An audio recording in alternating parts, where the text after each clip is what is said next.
మహాభారతం చెప్పాడు, 1,00,000 శ్లోకాలతో భారతం రాశాడు. వ్యాసుల వారికి ఇంకా తీరలేదు, ఇంకా చెప్పవలసిన ఉన్నాయి. చూసారా, 1,00,000 రాస్తే ఇంకేం రాస్తాడు ఎవడైనా మానవుడు.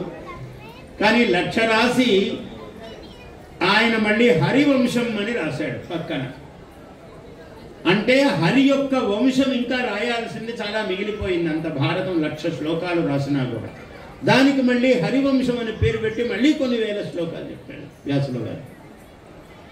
ఈ పురాణములన్నీ హరివంశము పురాణము, విష్ణు పురాణము పురాణం. ఈ విష్ణు పురాణములో 23,000 శ్లోకాలు ఉన్నాయి అని చెప్పారు. ఎన్నెన్ని అద్భుతమైన విషయాలు ఉన్నాయో. ఇప్పుడు మనకు 7,000 శ్లోకాలే దొరుకుతున్నాయి.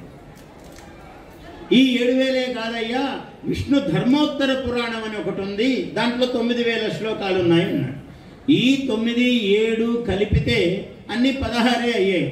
ఇంకా 23 ఇంకా దొరకలేదు. ఈ 2 కలిపినా కూడా 16,000 వరకే వచ్చాయి సంఖ్య. ఇంకా 23,000లో తక్కినవి ఇంకా దొరకలేదు. ఇంకా 7,000 మనకు దొరకాలి.